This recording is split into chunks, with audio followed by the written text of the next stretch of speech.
Remember to subscribe down below and like the video and share it on your Facebook and other social media. And then make a comment, whether a question or a comment. We read all of them and we try to respond to all. So I want to talk about the promise to Abraham about Isaac in particular, and how God actually gave life to that promise 3 times. He raised out of the dead life 3 times. The first time was when God made the promise and then gave Sarah the son Isaac. Now, if we look at when the promise was made to Abraham, it was made all the way back in chapter 15 of Genesis.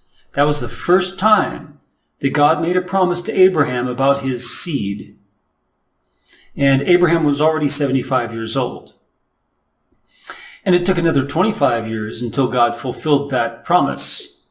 Abraham had to wait 25 years to receive that son that was promised to him at the age of 75. So that was in chapter 21. So between chapter 15 and 21, you've got these repetitions of God promising Abraham about his seed and then his offspring and about the land. That's all through 15 through 21. And 21 is when Sarah gives birth to Isaac. And then in chapter 22, Abraham obeys God's testing of him to sacrifice Isaac.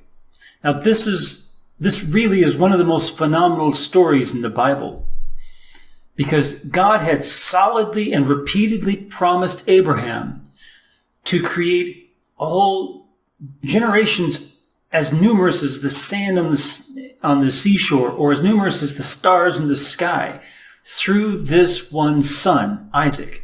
And then God turns around and demands that he kill him as a sacrifice to God. Abraham must have been thinking, what did I do wrong? What did I do wrong in my heart towards God that he would ask me to sacrifice, first off, my son that I had at 100 years old, but it's the son of the promise. It's not his only son, because actually, he had Ishmael prior to that, although it was through a concubine. But Sarah was the one who requested it. Therefore, it was Sarah's son, right? But he was treated as Hagar's son, and they were kicked out. So here he is being asked to sacrifice Isaac, the son of the promise from God, that God repeatedly promised to him. And he must have thought, what did I do wrong to God? Where did I go wrong in my heart? And of course, as Paul indicates, he had to have believed that God could raise him from the dead in order to obey God to sacrifice his son. I don't believe that that's the whole story. I think that's true because it says so in the scriptures. But I think also that Abraham would have obeyed God even if he hadn't raised him from the dead. But God would not have been a liar and promise that and not fulfill it. But how God would fulfill it would be up to him. And the only fathomable way that we could think was if he would raise Isaac from the dead again. But that isn't how he fulfilled it. There was another way that had not been thought of, that God provided a sacrifice. And Abraham actually answered that to Isaac when Isaac asked, where's the sacrifice? And he said, God will provide. And God did provide the sacrifice, so he didn't have to sacrifice his son. So that's the second time when Isaac was given life from the dead to fulfill the promise. The first time from the dead body of Abraham and Sarah, because the seed was rather old. And Sarah was definitely beyond childbearing age, and it says it repeatedly. So even if Abraham could still have children, which, he had Ishmael, Sarah couldn't. She was too old. And yet, from that dead womb, God raised Isaac out of it, gave him life from death. Then, when Abraham was going to kill Isaac, he also saved Isaac from the dead to fulfill the promise. And you're asking yourself, what's the third time? I don't remember a third time that something like that happened. Well, it's 2 more chapters, because chapter 23 is where Sarah dies. So after Abraham takes Sarah's son, whom Sarah had at the age of 100 years old when it was impossible for her to have a son, she gave birth to a son. And what does Abraham do? He says, God told me to kill him. Takes him up the mountain to kill him. You imagine the shock on Sarah. Imagine the stress on Sarah as a woman, especially an old woman. And the stress on Sarah must have been immense, because even when God was telling Abraham the last time when he visited him, Sarah laughed. Then she denied she laughed, and God corrected her and said, you did indeed laugh. Imagine her hearing for Abraham that God told him to sacrifice, to kill their son. The shock, the stress, the anger that she may have felt. And she dies in the next chapter. And it could be that God did not allow her to see grandchildren because she laughed at God. He still fulfilled the promise, but he didn't let her see her grandchildren or even her son marry, because he marries in the next chapter after her death.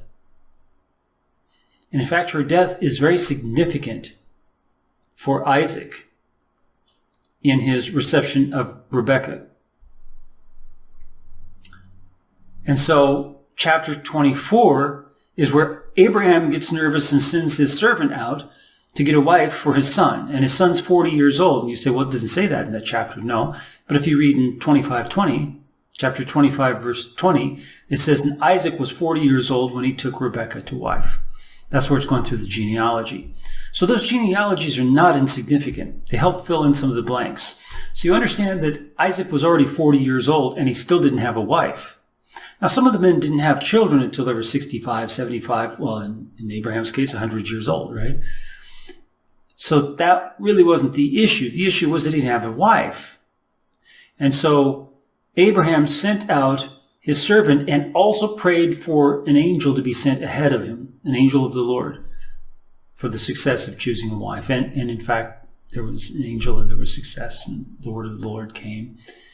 And he found Rebekah, brought her back, and Isaac took her as his wife into the tent of his mother. And Rebekah comforted him in the loss and the grief of his mother Sarah. And so here's the third time where from out of Isaac, who was already 40 years old and still not married, that God brought life by giving him a wife, because she soon after that has 2 sons, twins, Esau and Jacob, of course. So 3 times God brought life out of hopelessness, out of death, for Isaac, so that Isaac would be able to fulfill that promise that God made to Abraham. 3 times. First, by his birth at the timing of his parents, where his mother's womb was already dead. Second, where his father was going to sacrifice him out of obedience to God, and God provided an alternative sacrifice and allowed Abraham to fulfill the test and yet not finish killing Isaac in the process. The third one was where God provided him a wife, even as he was getting on in years and 40 years old.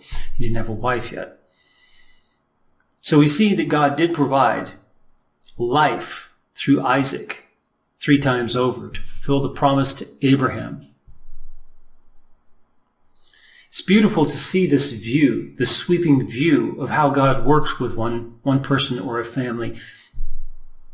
I lost my focus. So, may the Lord bless you as you seek him with all your heart. Remember to subscribe down below and like the video and share it on your Facebook and other social media. And then make a comment, whether a question or a comment. We read all of them, and we try to respond to all. Get on over to our website, The Rooted Word, and start reading the translation and also the articles we've posted. It's at therootedword.com, therootedword.com. And may the Lord bless you as you seek him with all your heart.